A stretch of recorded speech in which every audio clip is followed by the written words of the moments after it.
had to get that spooky setting in there. That's why this light right here is not on.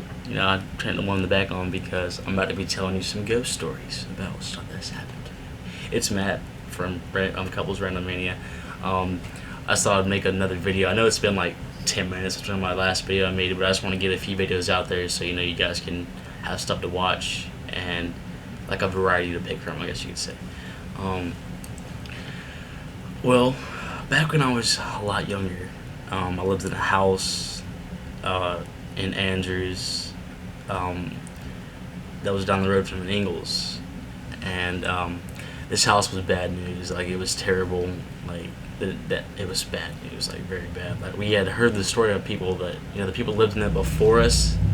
They they was a couple and two kids, and the guy had murdered all of them in front of the fireplace and then shot himself in the head.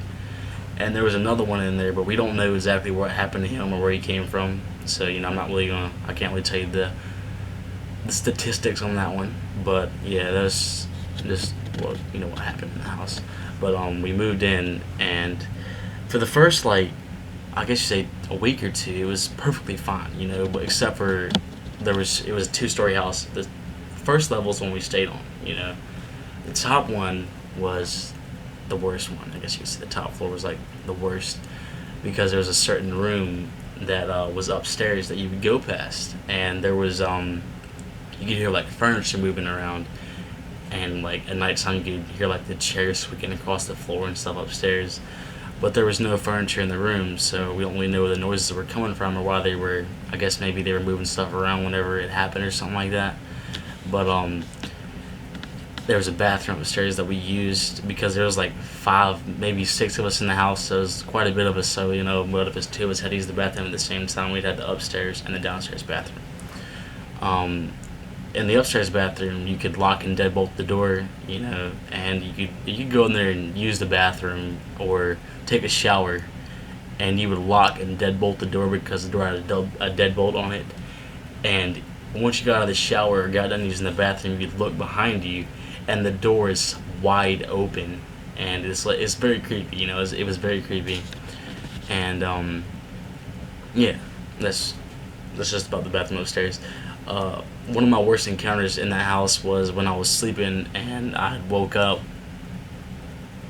and nobody else was in the house but me. And I go grab me something to drink and lay back down, and I couldn't find nobody. Like I would wake up, I got a flashlight off the counter, and I would go look around everywhere, and I couldn't find nobody. So I go crawl up in the bed and try to go back to sleep. And next thing I know, I'm waking up again, and it was all a dream. I woke up right beside my brothers and sisters on the mattress in the front room where we would sleep every now and then whenever we did something like roast marshmallows in a fireplace or watch a movie together or something. We'd bring a mattress in the living room and lay on it and sleep on it and stuff like that. It was me and my 3 siblings, and yeah, that was one of the worst experiences besides the fact that I got scratched on my back one time, and I didn't know it at first, but I felt like a burning sensation like behind my shoulder blades and down my back. And I go look in the mirror, and there's a big scratch all the way down my back. I don't know where it came from. It was like three, like that down my back. And I didn't feel it at the time, but I just know it burnt like crazy. Like it burnt a lot, And I go crying to mom and them naturally, because it hurt after I noticed it because I was a little punk. Yeah, I was a little crybaby back then, but now I'm not. And let's see. Well, that wasn't the only thing that happened to me. I had a few other stories, but my dad told me about whenever he was younger. Like he has a couple stories he would tell me about the house because I don't remember everything about the house. So yeah, I'm gonna talk more about it. Let's see. He at one point, he got choked by something in that house, and it choked the heck out of him, and he woke up gasping for air, and his face was, my mom said his face was like blue or something like that, and he woke up gasping for air, and I know that it was very serious, and so we all sleep in the living room at that night because Dad was scared, but he didn't show us. I know he was scared, but he didn't show us he was scared because he wanted to, you know, keep us all calm. So we all slept in the living room that night, and we just heard some of the craziest noises like that night, like some of the craziest stuff, you know, and so we all go to sleep because we just don't want to think about it no more. So we just fall asleep, and the next morning, this is when all the stuff, like all the weird stuff, started happening. Um, like when we got up and we had to go out of town and go into like a small little town to go to school, and we would there's a big window in the front of the house beside the door that you could see the well, not only the outline, you could pretty much see their whole face. It was all four of the people. It was the mom and the dad and the two kids up top, and they would just give you the awfulest, like one of the worst stares ever. And he was like, "I'm going to kill you" stare, you know. And you could feel that stare all the way down the road for like 5, maybe 10 miles, and it was just you could feel that awful stare just looking at you the whole time. But it's pretty bad, you know. So we got the heck out. Like we left the house like not even a week and a half later because it was like too intense for us. You know, we didn't want to have nothing to do with that. So we got out. You know. Let's see, I had another one. That's pretty much the end of that story. I just wanted to tell you that one because I just figured it'd be a good story, I guess. Let's see, let me tell you something that happened in this house right here that I'm living in right now.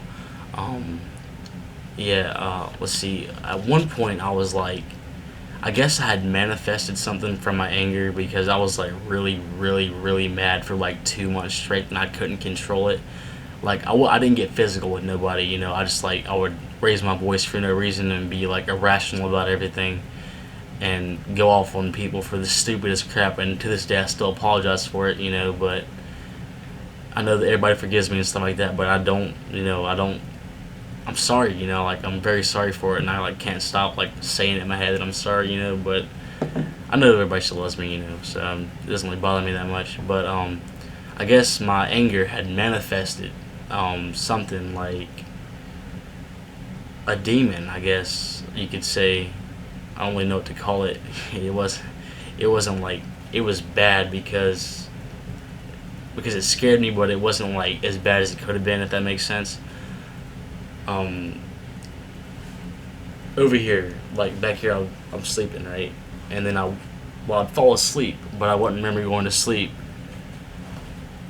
and I'd wake up in like a white of like a nice bed, you know, that had an end table that had a lantern sitting on it with a blue, very dim light sitting on it, you know, and I would pick up the lantern and walk out.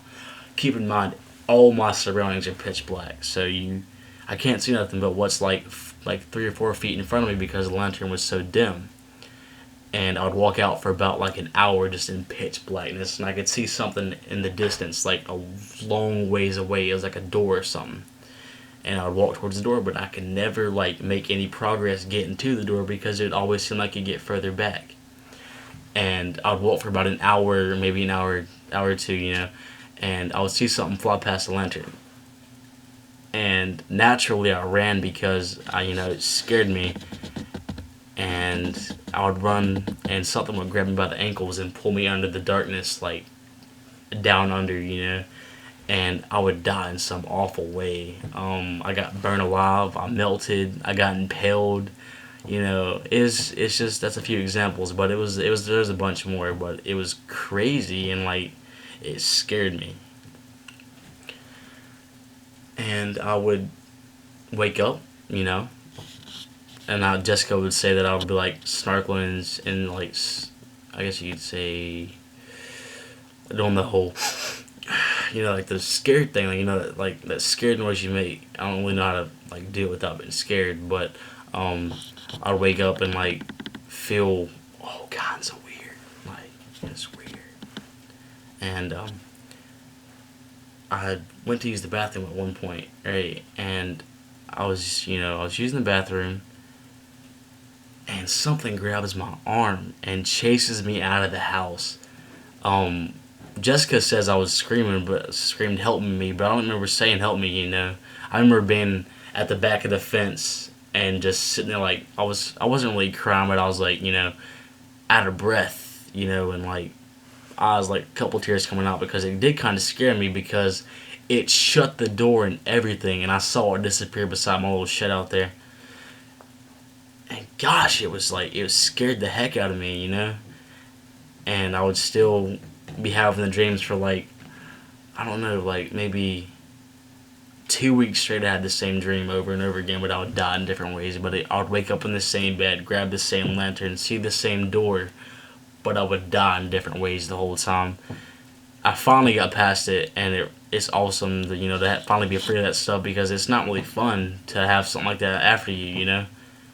So it's like a weight lifted off my shoulders, you know. It feels so good to like not have something bad attached to me, I guess. So what else? What else? That's the end of that story. I just figured I'd tell you guys that too. Well, yeah, that's pretty much it. I got a few more stories if you want to hear them. Just, I don't want to do all the stories in the same video, because I wanted me to make a few different videos about the stories about stuff that's happened to me. I've had quite a few things happen to me. So if you want to know like the rest of them, just like comment or something, and or text me, and I'll get back to you about it, and I'll make more videos about it, I guess. But until then, I will talk to you guys later. This is Matt from Couples Random Mania, and I am